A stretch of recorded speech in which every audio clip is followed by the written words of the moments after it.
it's just like a marriage. You don't want to hate the person that you're doing business with. Sometimes you're going to spend more time with them, at least in certain circumstances, more than you'd spend with your spouse. So you just need to be able to get along with those people. And so I think personality types, I'd also say skill sets. Tim is one of the most authentic and genuine people I've ever met. Sincerely believe he's coming from a position of giving, and that means a lot. You're going to make huge progress.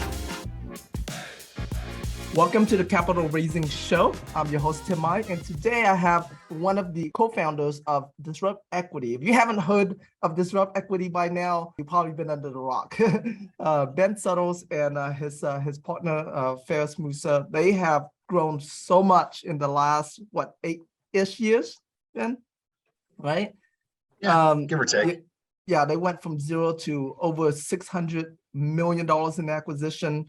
Currently has over 400 million in asset under management, and raised almost $200 million to date. And they're super active in raising money and closing deals today. Like when a lot of people are having challenges, they're still raising money. So super excited. Welcome, Ben. Thank you, Tim. And I appreciate you hopping on, man, especially when you're not feeling good. So luckily for people that know me, I like to talk.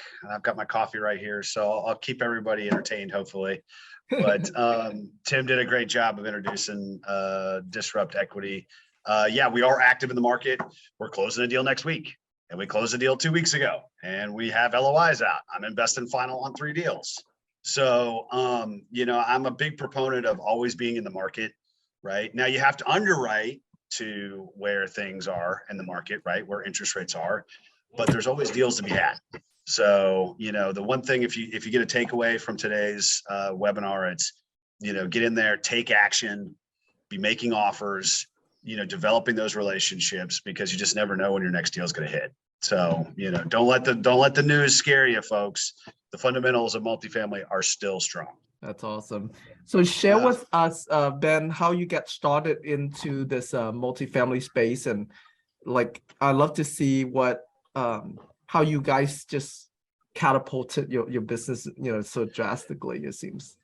So I got into real estate in 2012. My ex was pregnant with my daughter. As everybody kind of knows, there's a lot of time on your hands whenever that happens. So I was reading a lot of books.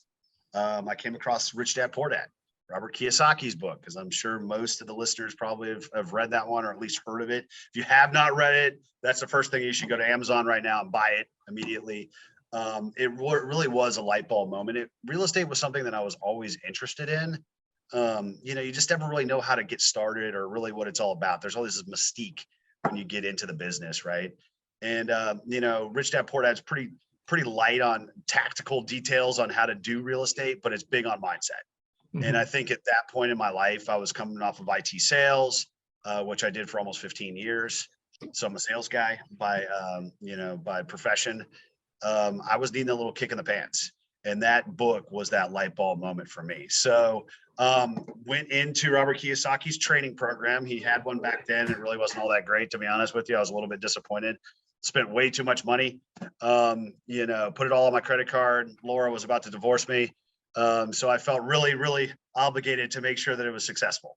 So, I went in, I started flipping houses. I did buy some rentals, ended up getting about 6. And within about 18 months, I was just burned out, right? I'm still working my W-2. I've got rentals that I got tenants in. Stuff's breaking down. I'm flipping houses. I'm running all over Houston. Luckily, I was an outside salesperson, so I was able to really have a little bit of a flexible schedule. Otherwise, I wouldn't have been able to do what I did. Don't tell my former employer about that. But I was burning the candle at both ends. And after so much time, I didn't automate it. In my mind, it wasn't scalable. So I kind of took a step back, and I was like, okay, I love real estate. There's money to be made. I'm really passionate about it. I want to do something, but I have to do something different, right? And that's when I came across commercial real estate, right? And more specifically, multifamily. So in 2014, came across another training program here in Texas, joined that, spent way too much money again. But again, that's, for me, it's a forcing function, right? I'm a big proponent of, for certain people, you need mentoring, you need training, right? Ferris is one person that didn't need that. He's just a self-starter, podcasts and all this stuff. He just kind of picked it up. He's a really, really smart guy. I need that hand holding. And so that's why I'm a big proponent of training and mentoring. So I went ahead and joined the group in 2014. I was networking like crazy, right? I mean, I'm going to all the events, I'm passing out business cards, I'm doing follow-ups, I'm underwriting deals, I'm doing all the training, bus tours, the whole thing, right? And in 2015, I found my first deal. And, that was a Beaumont, Texas. So for people that aren't familiar with Beaumont, Texas, not a lot of people outside Texas probably would be. It's 90 miles east of Houston. It's a smaller submarket, it's pretty, I guess, tied to oil and gas, petrochemical. But I found a little 92 unit property and, I ended up finding some partners to do the deal with. We raised $800,000 on that first deal and I took it down. Went through my whole CapEx, went through the whole business plan. Things were humming. This thing was spitting off 17% cash on cash year one. So it was just a great deal, 10 cap deal. And obviously this was 2015. Things were a little bit different, but even back then a 10 cap was still a 10 cap.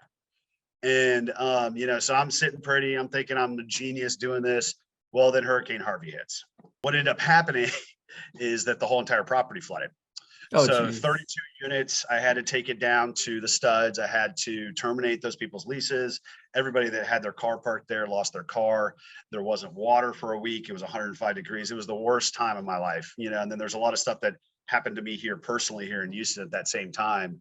It was just a really bad time, right? But luckily I had, FEMA flood insurance on it that paid out $2.1 million on an $8,000 policy. And that's probably why everybody's like, yeah, that's why FEMA's broke. Well, it kind of is, right? And that's why FEMA flood insurance policies are going through the roof, right? They're trying to actually make money at this point. But at that point, it saved my life. Maybe not literally, but, at least in terms of financial life, yes, I would probably be panhandling at this point because I would have had to stroke that check if we didn't have the flood insurance in place. So we went ahead and rehabbed the property a second time. This time we went, all the way into the whole thing, right? Granite countertops, high-end fixtures, really made it look nice. Well, at that point, you're sitting on a ton of equity, right? I've already done it. I've already rehabbed it twice. I bought it at a 10 cap. So I ended up selling it in 2017 and we ended up netting 365% return to our investors. Wow. The IRR on that thing was like 170%. It was something stupid, right? And I was off to the races at that point, right? You get a little bit of street cred, you can kind of put that on your resume, see, I did return people's money and I did make these returns. Ended up buying some more deals there in Beaumont. And then I was running a meetup here, the same meetup, Tim, that I've seen you at, right? I've been running that since 2016. And I met Ferris, who's my business partner now in Disrupt Equity. And we became friends at first, right? Because I think all business partners kind of start from a friendship. These people it's very much like a marriage. You have to like, know, and trust those people. We're dealing with millions of dollars. There's a lot of things that are at stake. There's a lot of risk that we're taking. So for about a year we're courting, right? And then we decided, hey, let's formalize this thing. So in 2017, we started Disrupt Equity. And we started buying up deals under that brand and been doing it ever since. Started our management company, Disrupt Management, in 2019, right before COVID. And we do first and third party management on that as well. And, during COVID, it was kind of slow on the acquisition side. So we ended up buying into several other companies that are kind of complementary, insurance and financing and some other stuff. And, so to date, we've bought and sold about 4,500 units. And currently have about a little over 3,000, but that equates to about 600 million or so in deal flow that we've done or currently doing, and raised over almost 200 million bucks. Wow. So, but I come from sales and marketing. Ferris is one of these geniuses when it comes to the internet. He really knows about SEO and social media and all these other things. So it's just a good collaborative approach. So if you've heard of us, if you've seen us on there, that means what we're doing is working.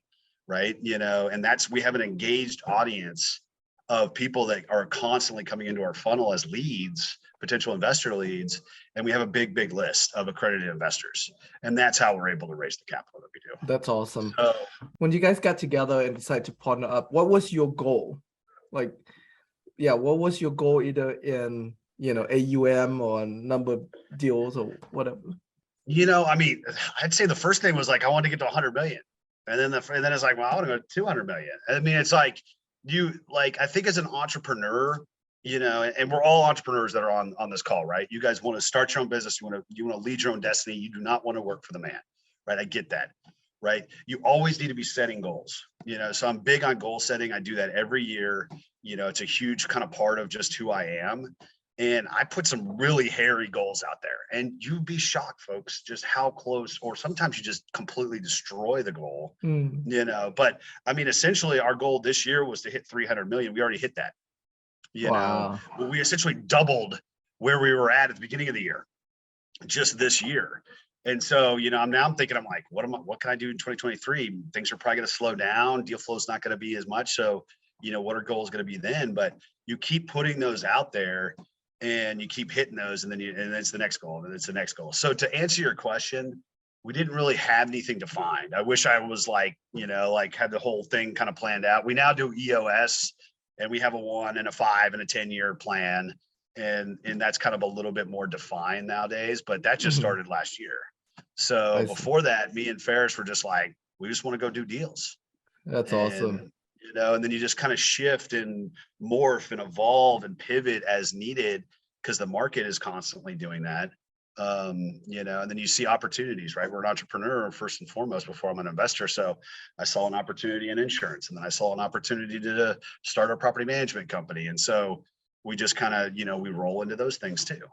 And each of those have their own goals. So, but yeah, to answer your question, we were just bootstrapping it, man. We didn't have much of a plan.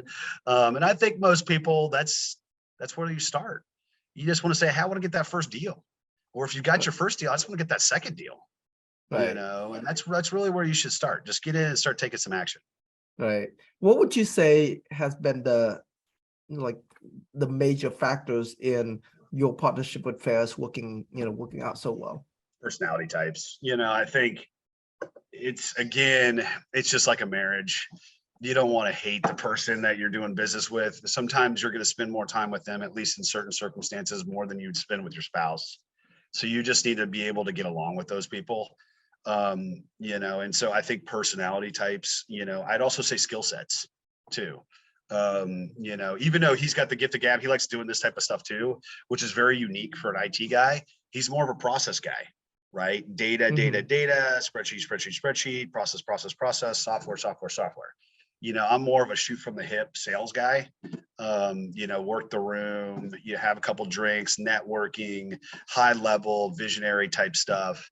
And he's more of like, okay, you got this crazy ass idea. Now, how are we actually going to pull that off? Right. And so he's able to kind of distill those things down into kind of workable processes.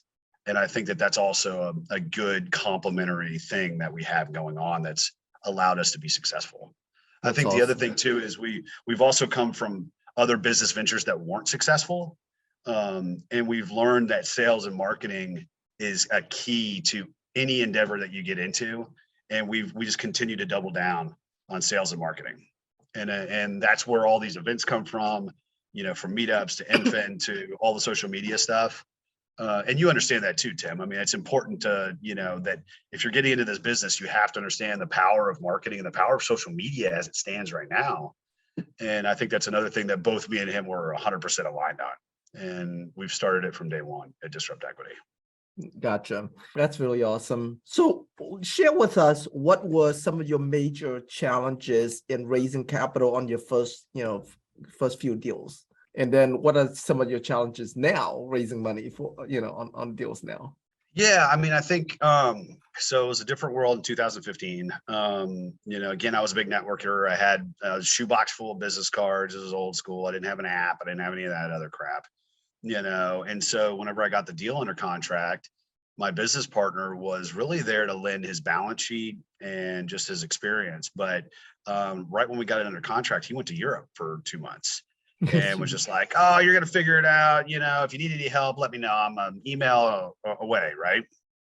And I was like, crap, what am I going to do? And so what I ended up doing, and I'll give you guys just exactly what I did. So I literally dumped the dang shoebox on a table, on my big kitchen table. And I started looking through, and I always take notes on the back of business cards and just so you can kind of remember people. And I started putting people in buckets, right? Because some people are vendors and some people are actual LPs. Some people want to do their own deals, which is all totally fine. I'm going to meet all of them. Right. So I started bucketizing everybody. And then I also started identifying people that were here in Houston. Right. It's really hard to talk a California investor into Beaumont because most of the time you're having to explain where the hell is Beaumont in the first place. Right. Right. Whereas, somebody in Houston knows where Beaumont is, gets the story for the most part.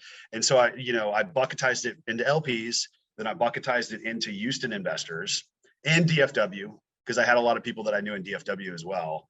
And I said, I'm going to target these people first. Right. And instead of doing an email blast, I didn't have an active campaign. I didn't have any of that crap back then. I was a total solo guy. I was emailing them directly with I had put a little, PowerPoint together on my own and here's some deal stats and, would forward it directly to them.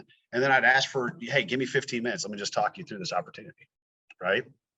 And after I think I probably made 50 calls, some of which were cold, either people didn't get back to my email or I just decided just to call them out of the blue. I finally got, I think 15 people to say yes. Oh, wow.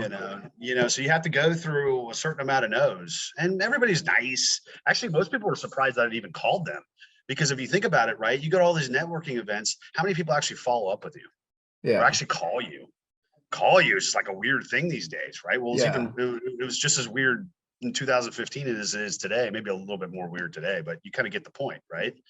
And so I surprised people. And so they actually gave me 15 minutes because they were just like, okay, let's do it, And again, I don't approach it from, even I'm a salesperson, you have to shift your mindset, right? I'm providing them with an opportunity. Right. Mhm. This is a very scarce thing to invest in. This is not a stock. This is not a liquid market, right? You've got 15, maybe 20, sometimes in the bigger deals, you got 50 slots, right? I'm allowing you to get in on an opportunity that's going to provide you with these types of returns. Tell me in the market where you're going to find this type of stuff, right? And I'm reaching out to you to provide you with that opportunity, right? So once you shift from salesperson to, you're adding value, you're helping them, be closer to retirement, to pay for their kids, college, to go on that extra trip a year, to get that extra home or buy a home. Then you kind of understand what you're really, really after. And I think it makes that process easier. So that was kind of the struggle that I had in my first raise, right? Which was had no automations, didn't have any emails, didn't have all the slick marketing behind it, just old school, roll out the business card and start calling people. All right. So fast forward to 2022, market is choppy and we can talk more about that later in the show, but things are obviously a lot more automated. We have processes. I have investor relations people, but it's all about messaging, right? So the one thing that we shifted that we hadn't traditionally done in the past is right at the beginning of our investor deck, we're throwing up like, here are the risks, here's how we're mitigating them, right? Because we would constantly get people that would be, well, what about if interest rates do this? And what about inflation that? And so we were just getting it right in front of us and saying, okay, here's the risks right now of investing in a project, but here's how I'm going to mitigate that risk. Right. And you just get it right out in the open, you address it and you move on. Right. You focus on the deal, you focus on the market. Right. And I think that, because people get you can't see the forest of the trees. Some people just get so fixated on the negatives that they can't step back and take a look at the positives of continuing to invest in real estate as it stands right now. Mm-hmm. And so that was something that was really, really challenging. And then also ultimately, let's be honest, right? Most people are investing in these projects by liquidating some stocks, rolling that money into commercial real estate just to diversify. And that's hard. That's a hard sell to people when they're getting their fannies kicked in on their stock portfolio. So you have to work through that process too. And so our investors kind of shifted to people that were a little bit more liquid versus kind of the people that were heavy in stocks. Because, we just had a lot of people like, hey, man, we love you. We want to invest more, but I'm not going to take a bath to invest in your deal right now. And I get that, right? I mean, and we all know the stock market's going to come back at some point. It's just a matter of time. You just have to ride it out. So things have kind of gotten different in that sense. And I think that ultimately, as you kind of, evolve in the business and you're taking on bigger projects, right? It's more and more people that you have to keep up with. That's more and more paperwork that you have to do. And so I really encourage people to start early in automating that process. Get on an investor portal, start really kind of, distilling down the process and figuring out a better way to do it. We're still not perfect by any means. And there's still, even this summer, we figured out some ways that we can be better. But it makes it a lot more smooth when you have that all automated. People love DocuSign type stuff and, keeping it all organized and easy workflows. And so that's been some stuff as we've gotten bigger and we've had more investors. Those are some of the challenges that we've had. Gotcha. Okay. And so talking about the investor profile, you mentioned, the ones that are more liquid. So share with us, like, what are your top 3 profile that would help you identify, yep, that they're probably someone who's more liquid? That's hard to tell. I mean, I think, we have an avatar, right? Of an investor, it's typically 40 to 60, typically male. It's going to be IT, engineering, lawyer, doctor. So 4 professions that we typically will target through our marketing. And those people are typically high income earners, right? They're living below what, they're making. And so they have liquidity. They have some extra cash that they're investing into something each year, right? Mm-hmm. Now, some of those guys and gals are going to roll that directly into their 401k or their IRA or blah, blah, blah, blah, blah. But some of those folks just have cash, right? The other thing that shifted, and this, I'm glad that you brought this up about challenges this time, we shifted into 1031 money. We had never done that before. And we were encouraged to look into the market when things started shifting in May and June. And we ended up raising close to 25 million in 1031 money. Wow. Just in the last few months. And it's the Wild West. There's a lot of like nuances and paperwork and legalities that you have to work through, and there's timelines that you have to achieve. But you're solving somebody else's problem, right? They don't want to pay capital gains, so they can roll into your deals. Now again, you have to structure this properly. I'm not an attorney. Please, obviously consult one if you want to know more about it. But there is ways for ticks to roll into our syndications, and I'm solving those problems too. And so those people obviously have a lot of liquidity because they've got big capital gains. And, we literally had one guy roll $10 million into our deal. Wow. I mean, so we solved that guy's problem. He's an older guy, he was a developer, had sold some projects off and was ready to kind of go more passive. Well, guess what? I got a passive deal, and you don't have to get hit with capital gains tax. Mm-hmm. Why don't you roll it into our syndication? So you're solving problems there too. And that was another kind of, I guess, way to tap into different liquidity. Gotcha. And so something for people to look into is 1031 money. It's just, and there's a crazy amount out there. How do you go about finding those individuals? That's a good question. I think you have to market to that. We did a lot of marketing to that. There was also some people that we had polled through our own marketing, like internal email blasts. Hey, do you have 1031s? Press yes. And then that would lead them to kind of a funnel and a form like, okay, talk to us about your timeline, talk to us about how big the 1031 is. And we ended up getting something stupid, like 300 responses. Wow. Which, I mean, we have a 30,000 person list. So that's not a lot. And I mean, it's only 1%, but of those 300, there was literally probably 30 that were legit right then, right there, could invest in our projects.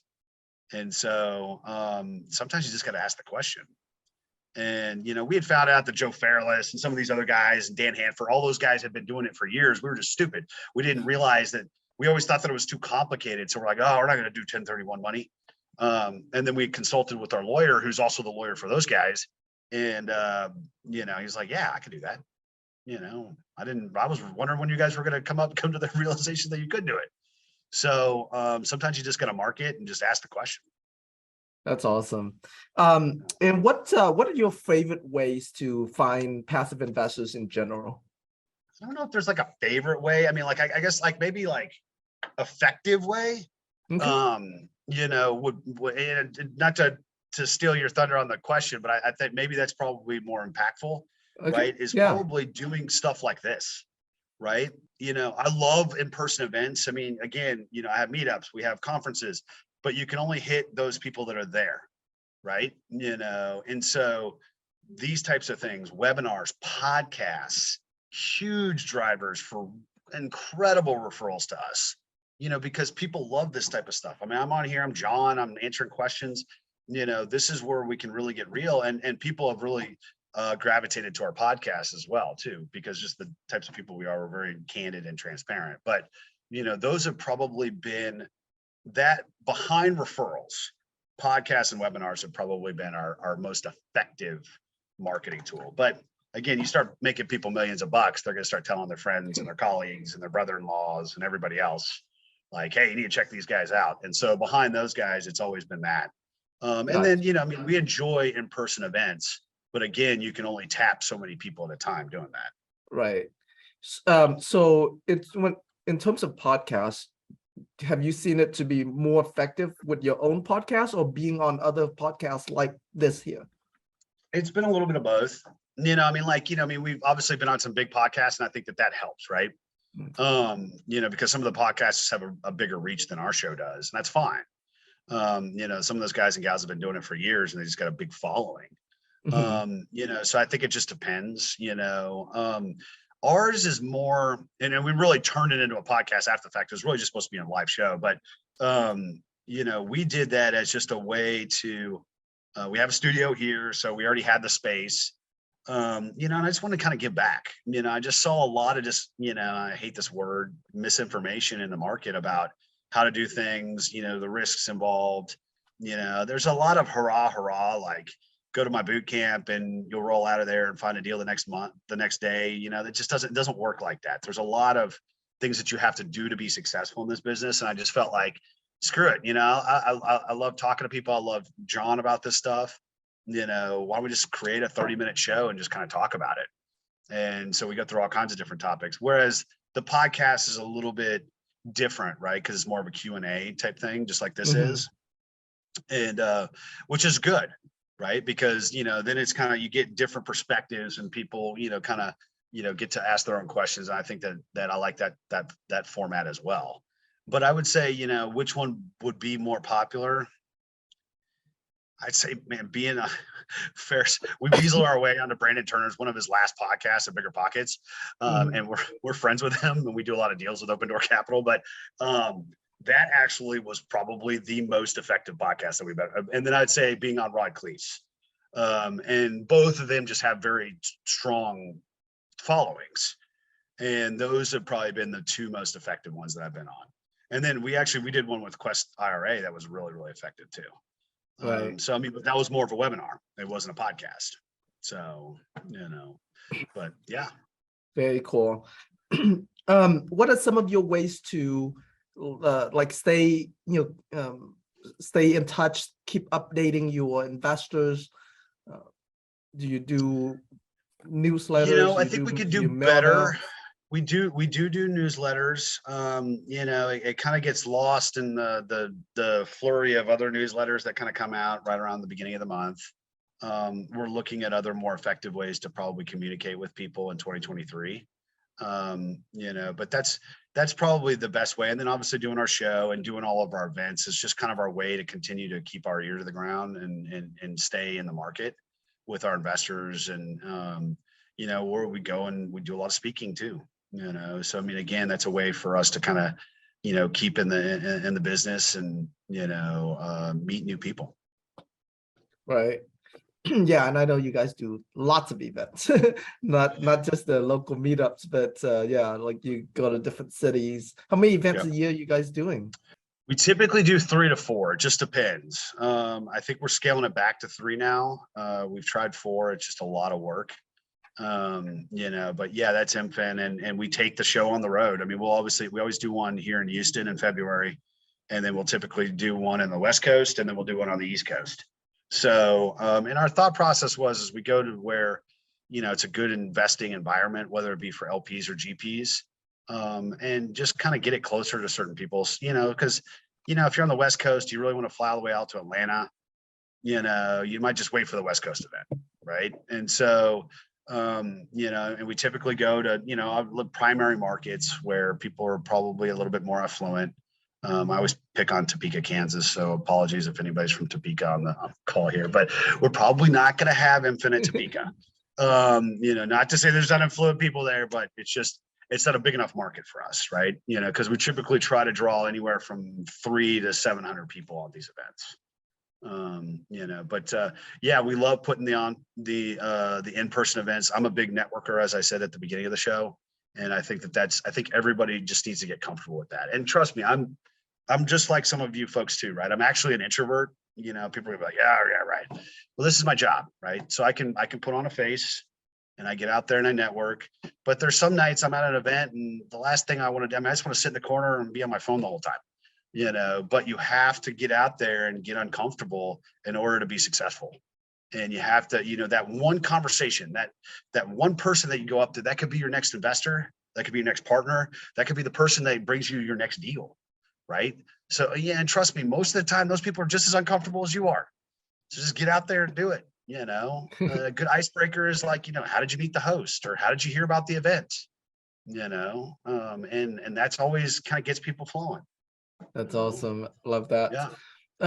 Do you co-GP with others on deals? Yeah, I mean, we've partnered on the last 9 deals with Open Door Capital, which is Brandon Turner's company. So we do co-GP, and we've kicked around the idea of other people bringing us their deals too, and GPing with them on that too. So I think we're open, and we have done that on the development side. There's been a couple projects that we've done some ground up development on, where they brought us the deal, and we've helped in various ways, raising equity, signing on the loan. We'll do the property management on the back end, that type of stuff. So to answer your question, yes, we're open to that. We do have an acquisitions team that we look at a lot of deals. So most of the time I've probably seen it, especially if it's in Texas. But if I'm not chasing it, I've never seen it, and it's in a market that we want to be in, we're always open to partnering. I think that's how you're able to, because it can't be just the bid and fair show. As much as I'd say that, we can do it all. We can't do it without the team here, and we can't do it without, other partners on the deal as well. Right. Now I know one of I saw you and Ferris spoke at Wealth Club with Steve Vigil when you guys, I think, Yep. were raising money for like a package of 3 deals or something like that. Anyways, but one of the things that you guys said that kind of stuck with me is that you guys invest in I think I don't know if I heard the numbers correctly, 5 to 10% in all of your deals. Is that correct? That is correct. Yeah. So we co-invest on all of our deals, 5 to 10% of the equity raise. So what does that mean? If I'm raising $10 million, me and Ferris and Disrupt Equity are going to put 500 to $1 million into that deal. So not only is it the right thing to do to have skin in the game, but also the lenders these days they're being pretty uppity about making sure that sponsors and syndicators have cash in the deal. Because what ended up happening for years and years and years is some of these guys and gals were making millions off of fees, and they didn't have a penny into these deals. And some of the deals ended up imploding. Well, if you've already made your millions, you have no money in the deal implodes. Most of the stuff was non-recourse up until about 18 months ago. Who cares if you give the keys back? You've already made money, and so lenders got wise to that. And now the last 12 months, they're, I want to see how much cash you're putting in.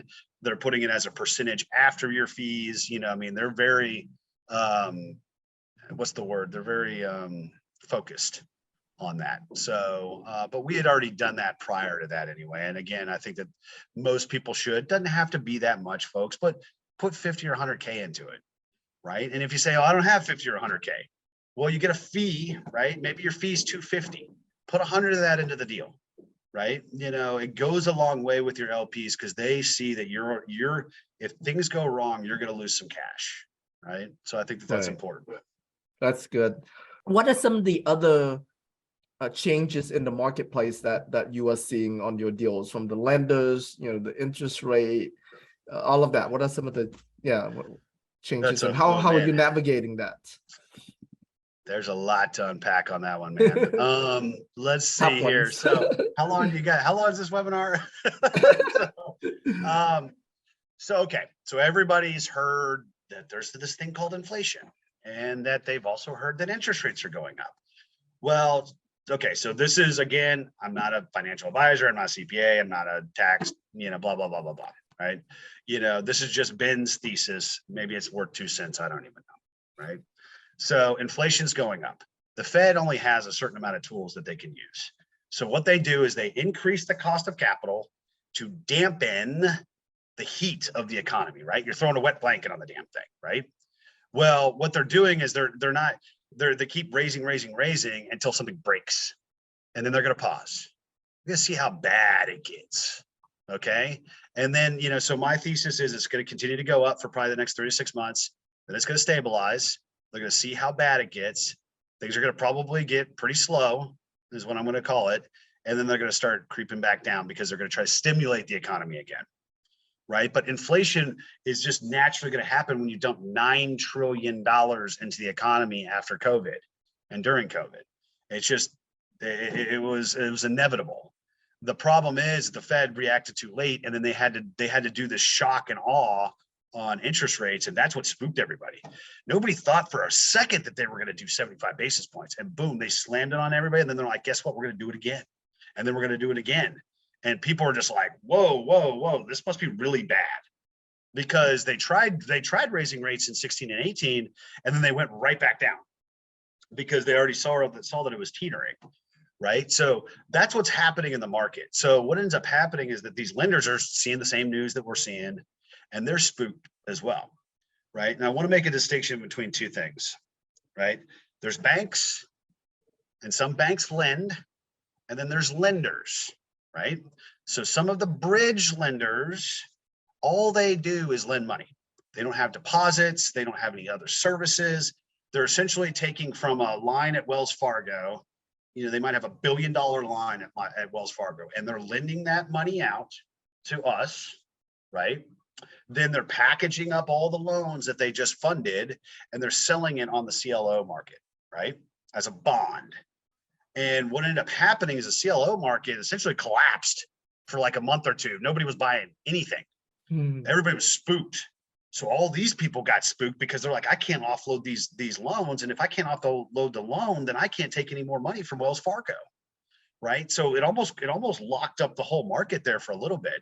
Now it unwound. It wasn't completely like the financial crisis. So things started kind of, unwinding and getting a little bit better.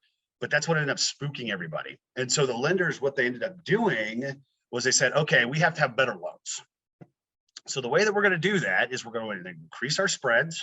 We're going to make more money on the loan. So it's more, I guess, palatable to the people that are buying the bonds on the back end. And we're going to decrease the leverage, therefore the risk in the deal, right? So whereas before Q1, Q2, it was the Wild West, you get 80%, spreads were really, really good. Full term IO didn't really matter. They were lending you all day long. Now it's 60, 65% leverage. And the spreads have gone up significantly, right? And again, they're doing that so they can offload those and be able to lend more, right? And so at the bank level, it's a little bit different, right? Because they've got their own cash, they've got their own deposits. So sometimes their spreads are going to be a little bit different, but across the board, lenders have decreased their leverage. So that's the amount of money that they're prepared to give you. So if you're buying the property, let me just break it down in a little bit more simplistic way. If you're buying a $10 million property and you want 80% leverage, all right, you're looking for a loan for $8 million.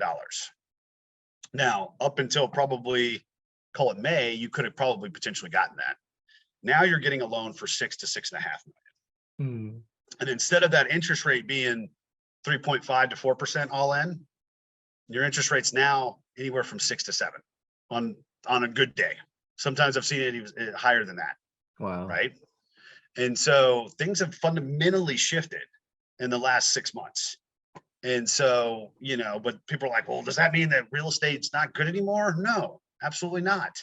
You just have to start underwriting your deals to those new interest rates and those two to the new loans that you're going to get, and seeing if the deal still pencils in. And trust me, folks, I mean, we're underwriting deals at 60% leverage and 7% interest rates, and there's still some deals out there. Not a lot, because there's just not a lot of things trading right now, but there's still deals out there. So that's what's kind of shifted in the market in the last 6 months. Again, I anticipate rates to continue to go up for probably another 6 months. They're going to stabilize for probably a while, call it 6 to 12. And then they're going to start coming back down because the economy is going to need to get stimulated again. It's going to, they're going to try to get it out of a recession. Whoever's in office is going to want to look good, like they saved the day. And they're going to put a lot of pressure on the Fed to continue to go ahead and stimulate the economy again. It's a vicious cycle. I hate to say it. I think we lived on cheap money for so long, people almost took it for granted. This is what happens, but the Fed can only do so much, right? And not to get into politics, but our government on both sides of the aisle needs to be better in terms of the policies that they have. They're just spending money like drunken sailors, and that's also leading to a lot of the problems that we have. The Fed's just kind of mopping it up after the fact, right? So, but don't go against the Fed. You guys, it's you got to go with the Fed. Don't ever try to bet against it, Right. And if you know what they're going to do, you can plan accordingly. Right. And so what about the passive investors' sentiments? Has it been more challenging raising money from retail investors or the same or what? I mean, like I said earlier, I think, there's definitely some people that were spooked. I think people are getting a little bit more comfortable with the new normal as long as, they can kind of look at the underwriting and say, okay, hey, you are kind of underwriting to the new interest rates and the new loans, and the deal still pencils in. That's good. But yeah, I think that you're still going to have some people on the sidelines. The news is, they sell doom and gloom. That's what makes money. And so if you're constantly watching CNN or Fox all the time, yeah, you're going to be spooked because, every little movement in the market, which is the stock market, not the actual overall economy, is going to be dissected in microscope to the nth degree. And, people are just, they get scared. So, and on the retail investors, but I mean, we're also seeing it on the institutional side too. I mean, there's a lot of institutional money that's sitting on the sidelines, but there are some that's still playing in the market. I think it just depends on what their strategy is. I think a lot of people are waiting to see if the recession kind of kicks in a little bit harder, and you're going to see people they're just going to come in and try to scoop up deals. They're going to be like vultures. They're going to try to, take deals out of foreclosure, or they're going to do rescue capital, to GPs, or they're going to be buying deals straight from the bank. And so, and I think that that's probably going to happen in the next 12 to 18 months in certain markets. But, I'm kind of painting it with a broad stroke. I think the one thing that I'd say that, kind of differentiates at least us is, we're looking in markets that are high growth, high population growth, high job growth, tax friendly, business friendly, landlord friendly, and I heard some folks, California. I lived in California for 9 years. I love California. I'd never invest there. Not to say can't make any money there. So don't take that in the wrong way. I mean, I know a lot of successful real estate investors in California, just not for me. I like cash flow. I like to chart my own path. I don't like the bureaucracy of some of these states. And so I think it's going to be a little bit harder hit in some markets than others. Gotcha. So just take that for what it's worth. Gotcha. All right. I love awesome. Florida, by the way. I just saw that comment. We love Florida, Texas, and Georgia, Tennessee. Those are our 4 main markets. Very cool. What are some of your favorite tools and resources that you use regularly in your business? Well, we use a lot. Partner with an ex software developer, so we probably pretty bleeding edge when it comes to that. I would say, just depending on what we're talking about, right? If we're talking about raising capital, you need an email platform. We use ActiveCampaign. We use HubSpot for our CRM. We've also used Nimble. We've used Zoho. Not that they're bad. HubSpot just gave us a little bit more of what we needed. Obviously there's ClickFunnels, right? You need to understand that. And how does that all work? And then there's investor platforms, right? We use InvestNext, great company, kind of a startup company. And so it's easier to get a hold of people and fix things that might be broke. But if you're trying to process a lot of investors and you're launching a deal and you're taking paperwork and you're needing people to sign stuff, you need to have an investor portal. You just can't be shuffling that crap back and forth. That's just, first of all, from a legality standpoint, people have their socials on there. What if your email gets hacked? I mean, there needs to be a secure way to do that. So I'd say from an investor relations and a capital raising standpoint, if you have an email platform, you have a CRM, and then you ultimately have your investor portal, you're off to the races. Awesome. So what's Disrupt Equity's big goal now? Big, hairy, audacious goal? 10 billion in assets under management, go public by 2029. So that's our big, hairy, audacious goal. It is set in stone. That is what we're trying to do, and I'm hopeful that we can get there. If we don't, we don't. But a big goal of mine was always three things when I got in this business. I want to buy a freaking jet. I want to own a skyscraper, and I want to go ring the bell on New York Stock Exchange. So, I haven't gotten any of those yet. So, I in my book, I still have a lot of work to do to get to any of those. But I want to give Grant Cardone a run for his money on those jets.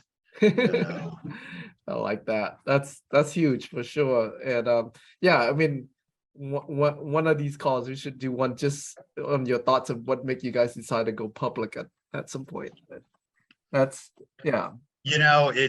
and people can look it up, right? You have a valuation as a private company, and your valuation just goes to the roof if you're public, right? The liquidity in the market increases your valuation. And that's really, if you guys ever look into blockchain, right? The interesting thing about blockchain, I don't mean to go on a tangent, but you're just kind of asking why we wanted to go public, right? And that's one of the reasons why. Some of it's hubris, right? I just wanted to ring the damn bell. But the other thing about blockchain, right? If you can tokenize these things, the thing that is illiquid, which is commercial real estate, now becomes liquid. Yeah. Those cap rates are going to go through the freaking basement, right? So just think about that. Liquidity increases valuation. And so that was the interesting thing. I've been to a lot of kind of blockchain Bitcoin conferences over the last few years. Crypto, kind of cool. I own some. I'd actually forgotten about it. I had like 10 of them that I bought like back in 2016, and I had totally forgotten about them. And then they skyrocketed and I remembered that I had them. But, not as interesting on the crypto side.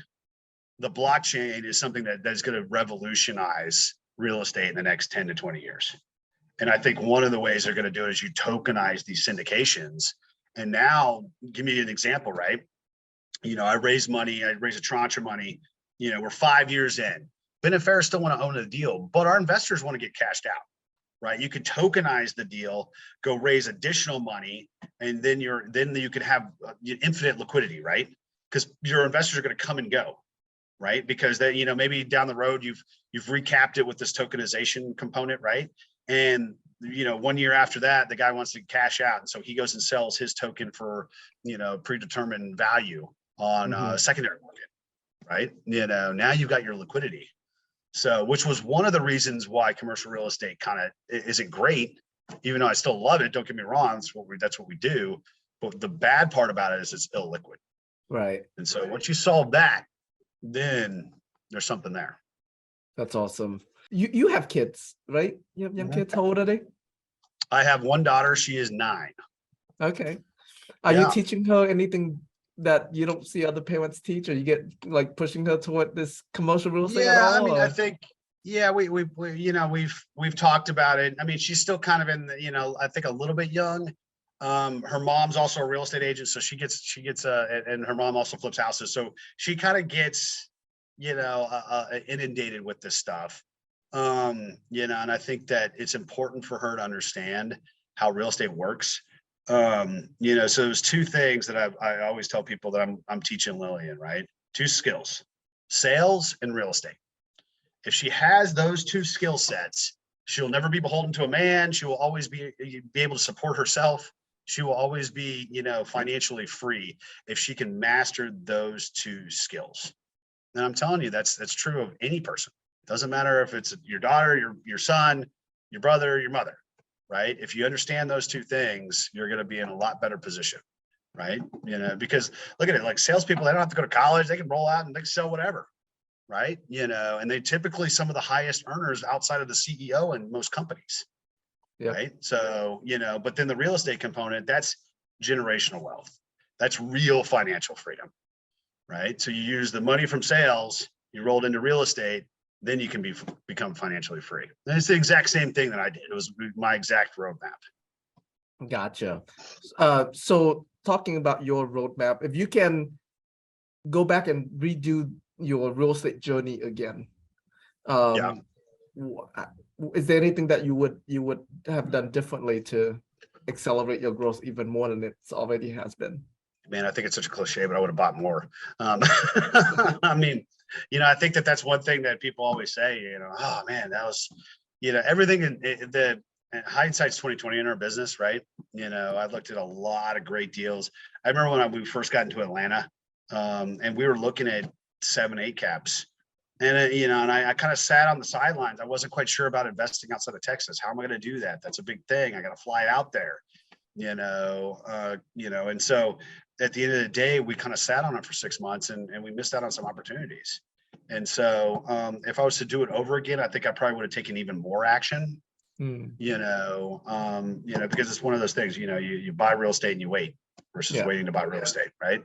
And so if I would have bought more, I think the other thing too is, I was kind of doing it on my own for quite some time.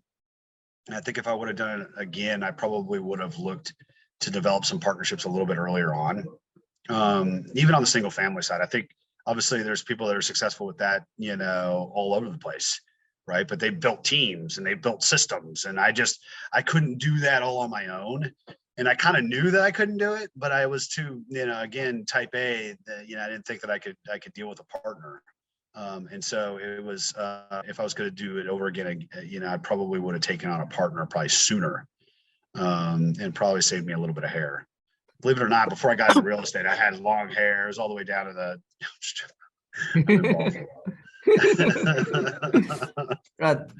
Well, Ben, it's been such a pleasure, having this interview with you today. I've learned a ton. So for the folks listening in, want to reach out to you, where do you want them to go to connect with you? Absolutely. So check it out, www.disruptequity.com. There's all kinds of information there. We got a lot of our podcasts. Check us out on YouTube, Facebook, Instagram, the whole thing, shebang. If you want to reach out to me directly, check me out at ben@disruptequity.com. Always happy to answer questions, and try to steer people in the right direction. Again, there's a lot of crap information out there, and I think that there's a lot of opportunity to steer people in the right direction. So always happy to do that. That's awesome. I love that about you guys.